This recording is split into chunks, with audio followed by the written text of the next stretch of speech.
ഇന്നേ ഒരുപാട് തിരക്കുള്ളൊരു ദിവസമാണ് കേട്ടോ. അപ്പോൾ നമുക്കിന്ന് ഫിഷ് അച്ചാർ കൊടുക്കാനുണ്ട്, അതേപോലെ തന്നെ ബീഫ് അച്ചാർ കൊടുക്കാനുണ്ട്, പിന്നെ നമ്മളെ ന്യൂട്രി ലഡു കൊടുക്കാനുണ്ട്, അതേപോലെ തന്നെ സീഡ്സ് ന്യൂട്രി പൗഡർ കൊടുക്കാനുണ്ട്. അങ്ങനെ കുറേ പരിപാടികളുണ്ട് കേട്ടോ. അപ്പോൾ ഇതാ രാവിലെ കുട്ടികളൊക്കെ പറഞ്ഞയച്ചു, ഒക്കെ കഴിഞ്ഞതിന് ശേഷം ആണ് കേട്ടോ അതിനൊക്കെ നിൽക്കുന്നത്. അപ്പോൾ ഇപ്പോൾ ഞാനൊരു ഗിഫ്റ്റാണ് കേട്ടോ അൺബോക്സ് ചെയ്യുന്നത്. ഇത് നമ്മളെ ഗ്ലൗസ് ആയിട്ട് അയച്ചു തന്നതാണ് കേട്ടോ. ഹെയർ ക്യാപ്പും ഉണ്ട്, അതേപോലെ തന്നെ ഗ്ലൗസും ഉണ്ട്. അപ്പം നമ്മൾ ഫുഡിൻ്റെ പരിപാടിയല്ലേ ചെയ്യുന്നത്. അപ്പോൾ ഞാൻ ഗ്ലൗസും കയ്യുമ്മലിട്ട് അതേപോലെ തന്നെ ഹെയർ ക്യാപ്പൊക്കെ ഇട്ടാണ്ട് നമ്മളെ പണിക്കണ്ട് ഒരുങ്ങിയിട്ടുണ്ട് കേട്ടോ. അപ്പോൾ ആദ്യം അച്ചാറിടാനുള്ള ബീഫാണ് കഴുകി വെക്കുകയാണ് കേട്ടോ. അപ്പോൾ അത് ആ ചെമ്പക്കാക്കിയിട്ട് പുറത്ത് കൊണ്ടുപോയിട്ട് നല്ലോണം കഴുകി വെള്ളമൊക്കെ ചോരാൻ വേണ്ടിയിട്ട് വെച്ചിട്ടുണ്ട്. പിന്നെ ഇന്ന് നമുക്കും ചോറിന് കൂട്ടാൻ ബീഫ് തന്നെയാണ് കേട്ടോ. അപ്പോൾ അതും അപ്പം തന്നെയാണ് കഴുകി വെച്ചു. പിന്നെ കുട്ടികൾക്ക് കൊണ്ടുപോകാനും അപ്പത്തിന് ചോറും ഒക്കെ ആയിട്ടുണ്ട് കേട്ടോ. അതേപോലെ ബ്രേക്ക്ഫാസ്റ്റ് ഒക്കെ ആയി. അങ്ങനെ ഓരോ പറഞ്ഞതിന് ശേഷമാണ് ഞാൻ ഈ പണിക്കൊക്കെ ഒരുങ്ങിയിട്ടുള്ളത്. അപ്പോൾ നമ്മളെ ന്യൂട്രി ലഡു ഉണ്ടാക്കാനുള്ള പരിപാടിയാണ്. അപ്പോൾ ഇതാ കടലയൊക്കെ വറുത്തെടുക്കുകയാണ് കേട്ടോ.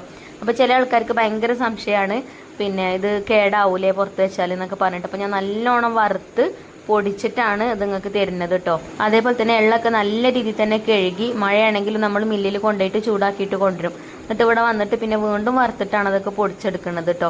അപ്പോൾ എനിക്ക് ഹെൽപ്പിന് അനിയത്തിയും കൂടെ ഉണ്ട്. അപ്പോൾ ഞാൻ കുറച്ചേ ഉണ്ടാക്കിയിട്ടുള്ളൂ കേട്ടോ, ഒരുപാടൊന്നും ഉണ്ടാക്കിയിട്ടില്ല. നമ്മൾ ഓർഡർ അനുസരിച്ചാണ് ഉണ്ടാക്കി കൊടുക്കാറും.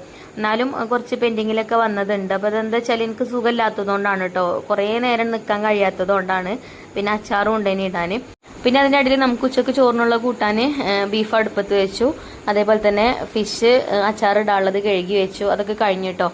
ഇനിയിപ്പോൾ ഇതാ നമുക്ക് നമ്മൾ സീഡ്സ് ലഡുക്കുള്ള സീഡ്സ് ഒക്കെ ഒന്ന് ഫ്രൈ ചെയ്തെടുക്കണം. ബാക്കിയുള്ളതൊക്കെ ഇപ്പോൾ നമ്മൾ ഫ്രൈ ചെയ്തെടുത്തിട്ടോ. അപ്പോൾ ഇതിൽ ചിയാ സീഡ് ഉണ്ട്, അതേപോലെ തന്നെ മക്കാന, സൺഫ്ലവർ സീഡ്, അതേപോലെ തന്നെ പംകിൻ സീഡ്, ഫ്ലാക്സ് സീഡ്, പിന്നെ അതേപോലെ കുറച്ച് ഏലക്കായ, നല്ല ജീരകമൊക്കെ ഇട്ട് കൊടുത്തിട്ടുണ്ട് കേട്ടോ. അങ്ങനെ അതും നല്ലോണം വറുത്തെടുത്തിട്ടുണ്ട്. ഇപ്പോൾ ഒക്കെ വറുത്തെടുത്തു. ഇനിയിപ്പോൾ ഒക്കെ നല്ലോണം ഒന്ന് ചൂടാറിയതിന് ശേഷം വേണം നമുക്ക് പൊടിച്ചെടുക്കാൻ കേട്ടോ. അതിൻ്റെ ഇടയിൽ അച്ചാറുകളുള്ള ബീഫും വന്നിട്ടുണ്ട്. അങ്ങനെ ചൂടാറിയതൊക്കെ അതിൻ്റെ അടിയിൽ ഞാൻ അങ്ങനെ പൊടിച്ചെടുത്തും ചെയ്തിട്ടുണ്ട് കേട്ടോ. അപ്പം നമ്മൾ ഇത് സീഡ്സ് ലഡുക്കുള്ള പൗഡറാണ് കേട്ടോ. നമ്മളിപ്പോൾ ഈ ഒരു പൊടിച്ചതിലേക്ക് ചേർക്കുന്നത്. നിങ്ങൾ കണ്ടില്ലേ ഞാൻ സീഡ്സൊക്കെ വറുത്തെടുത്തത്. അപ്പോൾ അത് പൊടിച്ചതിലേക്ക് ചേർത്തിട്ടുണ്ട്. അപ്പോൾ നമ്മൾ സാധാ ന്യൂട്രി ലഡുവിനുള്ള പൊടി വേറെ മാറ്റി വെച്ചു. അതേപോലെ തന്നെ ഇപ്പം നമ്മൾ സീഡ്സൊക്കെ വറുത്ത് പൊടിച്ച് ചേർത്തല്ലോ, അത് വേറെ മാറ്റി വെച്ചിട്ടുണ്ട് കേട്ടോ. പിന്നെ പൗഡർ കൊടുക്കാനുള്ളത് ഞാൻ ഉരുളിയിലിട്ടിട്ട് നല്ലോണം പൊടിച്ചെടുത്തതിന് ശേഷം നല്ലോണം വറുത്തെടുത്ത് ചൂടാറിയതിന് ശേഷമാണ് കേട്ടോ ബോട്ടിലാക്കുക. അപ്പോൾ കേടാവൂല. അങ്ങനെ ബോൾസാക്കാനുള്ളതൊക്കെ ബോൾസാക്കുകയും ചെയ്തിട്ടോ. വീഡിയോയിൽ കാണുമ്പോൾ അതൊക്കെ എത്ര എളുപ്പം കൊണ്ട് കഴിഞ്ഞോന്ന് തോന്നും. പക്ഷേ ഒരു ദിവസത്തെ മുഴുവൻ കഷ്ടപ്പാടാണ് കേട്ടോ. ഒരുപാട് ജോലി ചെയ്തിട്ടുണ്ട്.